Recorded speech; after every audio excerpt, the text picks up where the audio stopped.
ಸಾರಿ ನಮ್ಮ ನಬಿ ಕರೀಂ ಸಲ್ಲಲ್ಲಾಹು ತಆಲಾ ಅಲೈಹಿ ವಸಲ್ಲಂ ಅವರು ಸ್ವರ್ಗನಲ್ಲಿ ಹೋಗಿದ ನಂತರ ಮುತ್ತು ರತ್ನದ ತರಹದ ಮನಿ ಇದೆ ಸ್ವರ್ಗನಲ್ಲಿ, ದೊಡ್ಡ ದೊಡ್ಡವಾದ ಮನಿಗಳಿವೆ. ಆ ಮನಿಗಳನ್ನು ನೋಡಿದ ನಂತರ ಅದರದ್ದು ಮಣ್ಣಿನಿಂದ ಕಸ್ತೂರಿಗಿಂತ ಜಾಸ್ತಿ ಒಳ್ಳೆ ರೀತಿ ಸುಂದರವಾದ ವಾಸನೆ ಬರಾಕುತ್ತಿದೆ.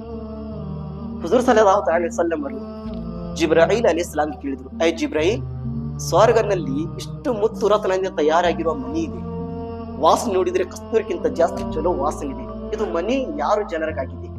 ಐ ಜಿಬ್ರಾಯಿಲ್, ಯಾರಿಗಾಗಿ ಸೃಷ್ಟಿ ಮಾಡಲಾಗಿದೆ? ಯಾರ ಜನರಿಗಾಗಿ ಇದು ತಯಾರು ಮಾಡಲಾಗಿದೆ? ಐ ಜಿಬ್ರಾಯಿಲ್ ಹೇಳುವಂತ ನಮ್ಮ ನಬಿ ಕರೀಂ ಸಲ್ಲಲ್ಲಾಹು ಅಲೈಹಿ ವಸಲ್ಲಂ ಕೇಳಿದ್ರು. ಹಜರತ್ ಜಿಬ್ರಾಯಿಲ್ ಸಲಾಂ ಅವರು ಏನ್ ಹೇಳಿದ್ರು?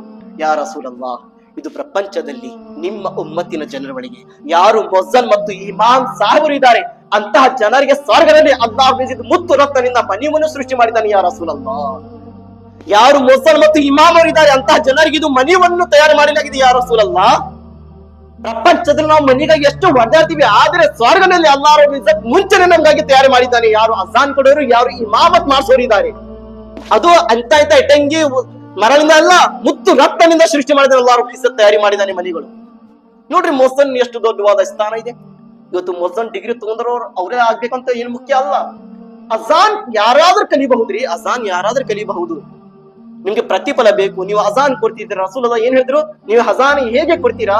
ಅಜಾನ್ ಕೊಡೋ ಸಂದರ್ಭದಲ್ಲಿ ಅಲ್ಲಾಹ್ ರಬ್ಬುಲ್ ಇಜ್ಜತ್ ನಿಮ್ಮ ತಲೆ ಮೇಲೆ ಕೈ ಇಡ್ತಾನಂತೆ ಅಲ್ಲಾಹ್ ರಬ್ಬುಲ್ ಇಜ್ಜತ್. ಇವತ್ತು ನಾವು ಎಲ್ಲೆಲ್ಲ ಹೋಗ್ತೀವಿ, ಎಂತದ ಬಾಬಾ ಕಡೆ ಹೋಗ್ತೀವಿ, ಎಂತದ ಗುರುಗಳೇ ಹೋಗ್ತೀವಿ, ಹಜರತ್ ನಿಮ್ಮ ಕೈ ನಮ್ಮ ತಲೆ ಮೇಲೆ ಇದ್ರೆ ನಮ್ಮ ಜೀವನನೇ ಪಾರು, ನಮ್ಮ ಜೀವನನೇ ಯಶಸ್ವಿ ಅಂತೀವಿ. ಇಲ್ಲಿ ಅಜಾನ್ ಕೊಡ್ರಿ, ಬಾಬಾಗಳದ್ದು ಕೈಯಲ್ಲ, ಅಲ್ಲಾಹನ ಕೈ ನಿಮ್ಮ ತಲೆ ಮೇಲೆ ಇದೆ, ಅಲ್ಲಾಹನ ಕೈ ನಿಮ್ಮ ತಲೆ ಮೇಲೆ ಇದೆ. ಇಂತ ಪ್ರತಿಫಲ ಪಡ್ಕೋಬೇಕಿತ್ತು. ಅಜಾನ್ ಸಮಯ ಬಂತು, ನಾನು ಅಜಾನ್ ಕೊಡಂಗಿಲ್ಲ, ನಾನು ಏಕೆ ಅಜಾನ್ ಕೊಡ್ಬೇಕು? ಪುಣ್ಯ ಬೇಕಂದ್ರೆ ಕೊಡ್ರಿ, ಇಲ್ಲಪ್ಪ ನಾವು ಪಾಪಿ ಆಗ್ತೀವಿ ಅಂದ್ರೆ ಪಾಪಿ ಆಗ್ತೀವಿ, ನಿಮ್ಮ ಮೇಲೆ ಬಿಟ್ಟಿದ್ದು.